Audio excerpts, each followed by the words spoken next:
It isn't often a nation is born, yet in our day the new democratic state of Israel has been created.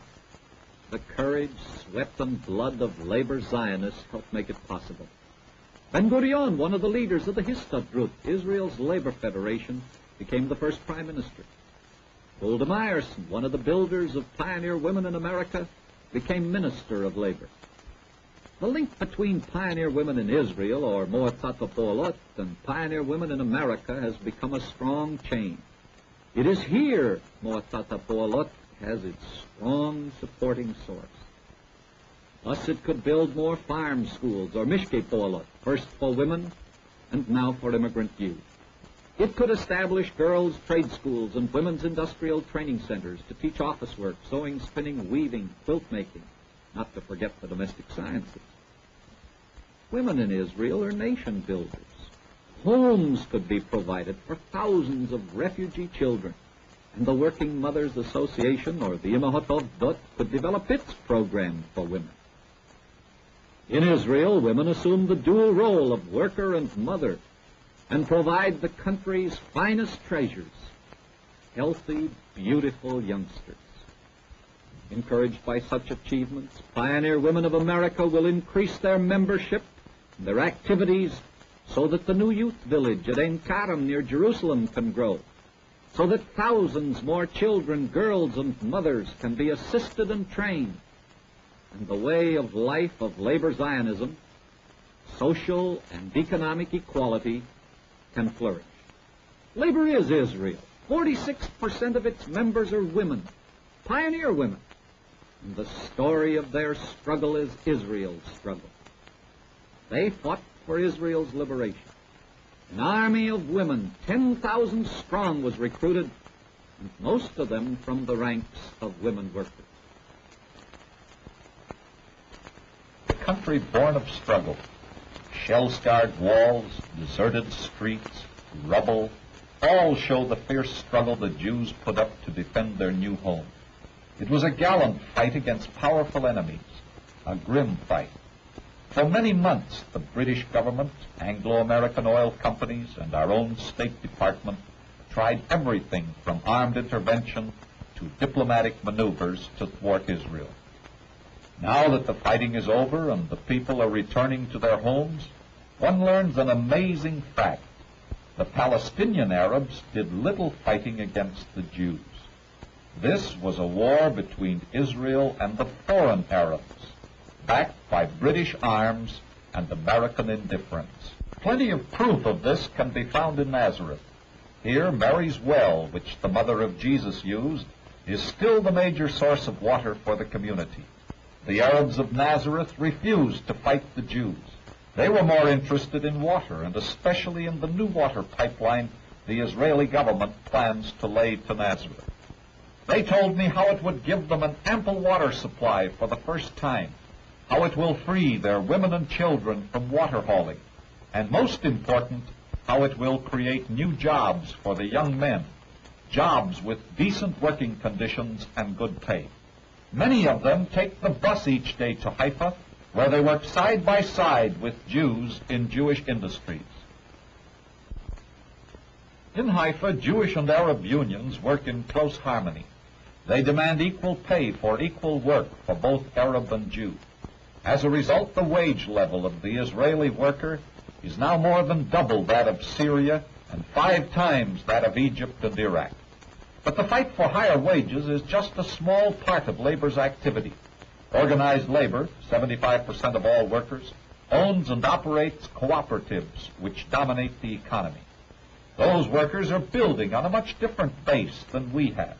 In Israel, organized labor owns 20% of the economy.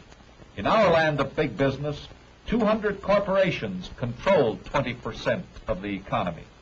Israeli labor owns housing developments, publishing houses, truck and bus lines, manufacturing concerns, farms, and co-op stores, like this one in Haifa, which was set up under Jewish supervision and presented to the Arabs as a gesture of friendship.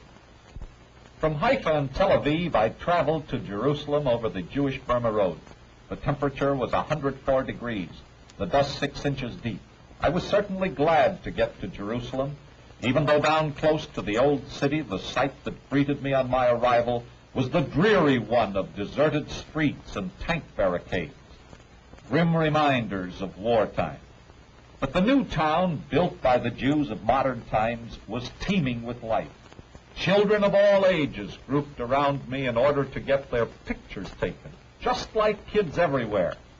But some of these youngsters had performed feats that were amazing. This is a parade of young firefighters. These teenagers had put out more than 100 fires during the siege of Jerusalem. Now they were celebrating. They had fought to secure their new home. And now, as young people in a young country, they look forward eagerly to even more daring accomplishments in the development of Israel's resources. Strong, healthy bodies are needed to build a new way of life, and here again organized labor has led the way. Israel's most popular sport is swimming, and strong emphasis is laid on life-saving. The Confederation of Labor sponsors a sports organization that has more than 150 branches throughout the country. This organization operates rest homes and resorts, where the workers are provided with a vacation program that sends them back to their jobs rested and refreshed. A region long dominated by poverty, disease, and squalor has been transformed through the efforts of organized labor into one boasting modern resorts complete with swimming pools, swings for the children, yes, and even pigeons for little sister to play with. New refugees arriving in Israel go to reception centers such as this one. About 10,000 people come into the country every month. Many of them join the unions to be trained in the ideals of unionism and cooperation. There are camps to take care of the orphans where the boys live together in tents. And though their experiences have made them quite serious, they still find this an adventure. If a whole family were fortunate enough to have escaped the Nazis, they live together in one of the apartment houses. Less fortunate children here find new friends. They study farming and gardening and Hebrew, which is the national language of Israel. This language has been revised and brought up to date so that it is able to express the thoughts and actions of everyday living in the 20th century. As soon as possible, the new arrivals are placed in communities.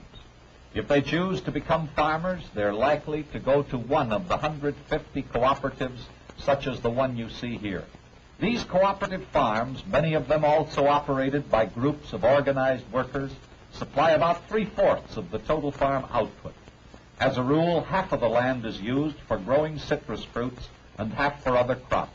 These heavy-laden vineyards stand on ground that had to be cleared of stones before anything could be planted. It was back-breaking work, but when everyone works for the common good, the work goes quickly.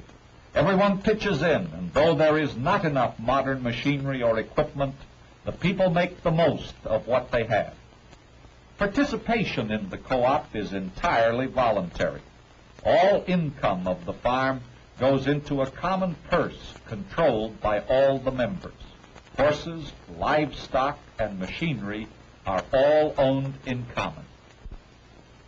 The adult members of the community live in single-room apartments, man and wife together.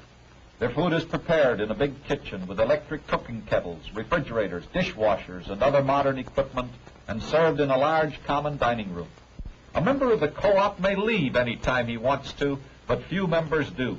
For here is what they have been seeking: a place to work where they can get the benefits and profits of their labor, a place for their children to grow up healthy of mind and body. As the children reach school age, they learn to write and to draw with youngsters of their own age group. Those children lucky enough to have been born in the community are taken care of in the nurseries so that their mothers may work. Working mothers' organizations, a division of the unions, have made day nursery services available to all. To see that the children are well cared for, there is always a trained nurse or a teacher to help them learn to play and live as a happy group. This is the life and the way of life of the new Israel. These children will someday grow up to do their part in building the new country. Here is a land where a working man can leave his children something more than a chance at his job. Here is a land where the worker's security is just as important as the owner's profit. And here is the future citizen of Israel who someday will grow up and tell us, I am an Israeli. I am a citizen of Israel, the democracy that organized labor helped to build.